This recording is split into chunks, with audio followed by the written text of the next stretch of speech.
تم ایک بہترین امت ہو جو لوگوں کے لیے ظاہر کی گئی،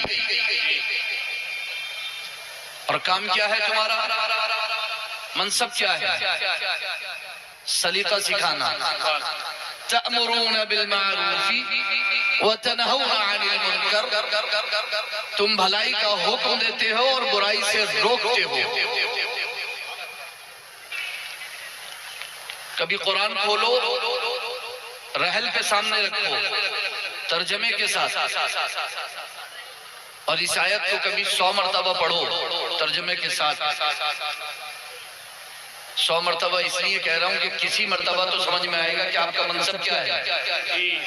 صحیح بات، ایک آدھ بار تو سمجھ میں آ ہی جائے گا۔ جب اتنی بار پڑھو گے تو انشاءاللہ کسی بار تو سمجھ میں آ جائے گا کہ آپ کون ہو، منصب کیا ہے، مقام کیا ہے، مرتبہ کیا ہے۔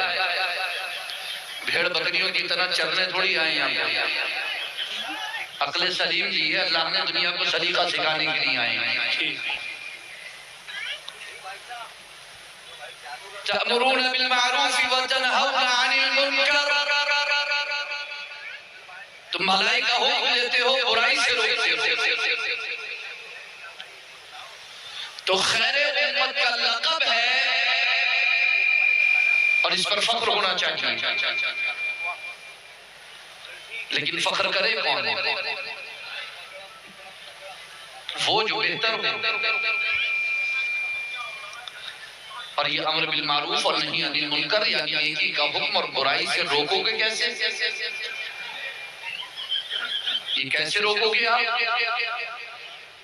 اس کے لیے سب سے بہترین فارمولہ اللہ کے رسول سرور کونین صلی اللہ علیہ وسلم نے یہ ارشاد فرمایا،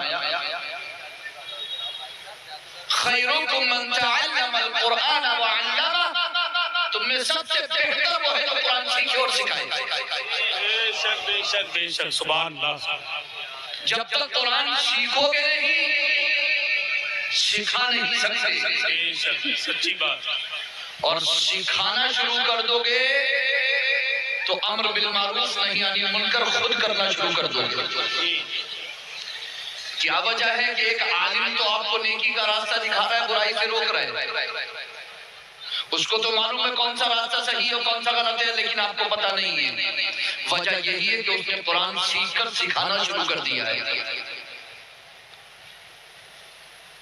اس نے سیکھ کر کے سکھانا شروع کر دیا ہے۔ تو جب تک قرآن سیکھو گے نہیں، سکھاؤ گے نہیں، تب تک نہ نیکی کا حکم کر سکتے ہو اور نہ برائی سے کسی کو روک سکتے ہو۔ نیکی کو چھوڑتے ہوئے آنکھوں سے دیکھتے رہو گے، برائی کو کرتے ہوئے آنکھوں سے دیکھتے رہو گے، ہمت نہیں ہوگی، طاقت نہیں ہوگی، سکت نہیں ہوگی، زبان نہیں چلے گی، ہاتھ نہیں ہلے گا، پاؤں نہیں بڑھے گا، جب تک قرآن سیکھو گے نہیں، سکھاؤ گے نہیں۔ افسوس کی بات ہے وہ قوم کے جس کا آغاز ہی اقرا سے ہوا تھا، افسوس کے تعلیم و ترقی میں ہے پیچھے وہ قوم کے جس کا آغاز ہی اقرا سے ہوا تھا۔ میں بعد واپس گھر آیا ہوں، ایسا لگتا ہے جیسے ہمیشہ